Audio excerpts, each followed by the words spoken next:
So we're going to get started. Okay, Mr. McCartney. What are your formative memories about LGBTQ people, and do you remember the first time you became aware of queer people and homophobia? Yeah, and probably I mean, in high school, which was a long time ago for me, no one was really out. So it really didn't come up much. And, when I got to college, there was a club, an LGBT club. And even though I didn't know any of the kids in it, what really struck me is in the yearbook that year, they all wore paper bags on their head.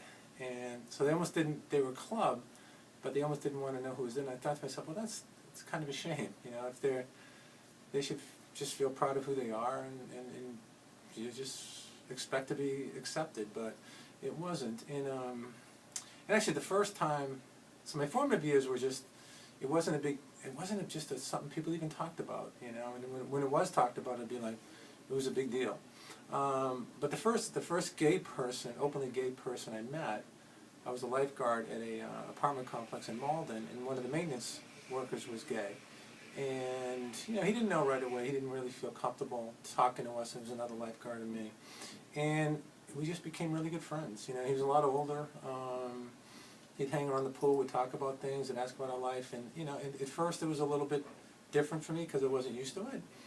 But once I got to know this guy, I figured, he's a great guy. And probably I was lucky to have such a positive first experience. And, we even kept in touch, after the job ended. He wanted to know how things were going in college. And he was just a great guy. And he was in a committed relationship, and I met his partner. And back then there was no marriage. But I'm thinking, wow, this is, why do people make fun of this if it can be done in such a great way? So luckily I had a really good first impression of it. And but in high school it was just not talked about much. Awesome. Let's get the next one going. Okay. Do you remember the first time you heard a gay slur? I don't think I can remember the first time, but I know I've heard lots of them. And, people just calling people fags, or, using a term, that's so gay. And I still cringe when I hear it. I don't like it. I think a lot of times people use that, and they don't realize how hurtful it can be to some people.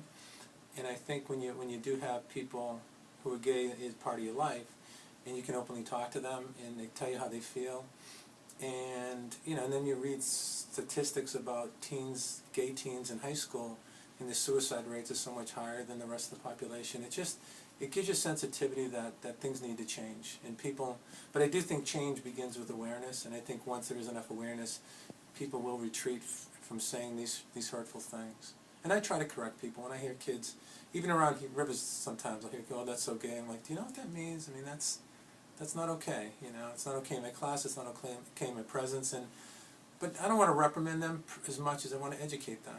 How would you feel if someone said something that was hurtful to you? And let's just not do it. It's just what's fun about that?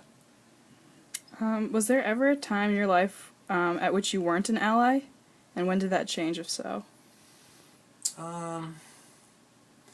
I'm a big ally now. But once again, growing up, it wasn't that big of an issue.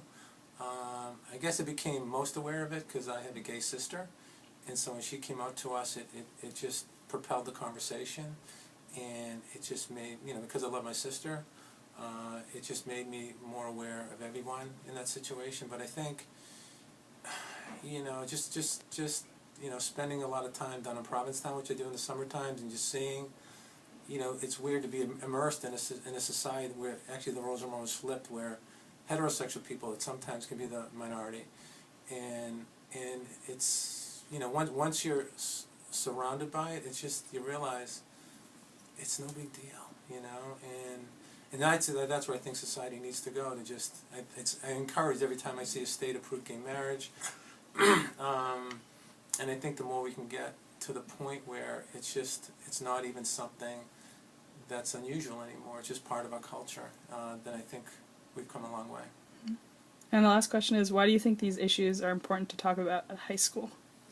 Oh, I think in high school, because I think the earliest you can learn about inclusion and about just accepting people for who they are, whether it's sexual orientation or religion or race, to me, that's just part of a progressive mind and a progressive person, and I think the earliest you can start it, the better. But once again, what's really struck out for me is the suicide rate amongst gay and LGBT kids. That it's something that needs to be addressed from just a safety standpoint, because every suicide's a tragedy, and if we can prevent that with an awareness program or acceptance program, I think we've got to start as soon as possible.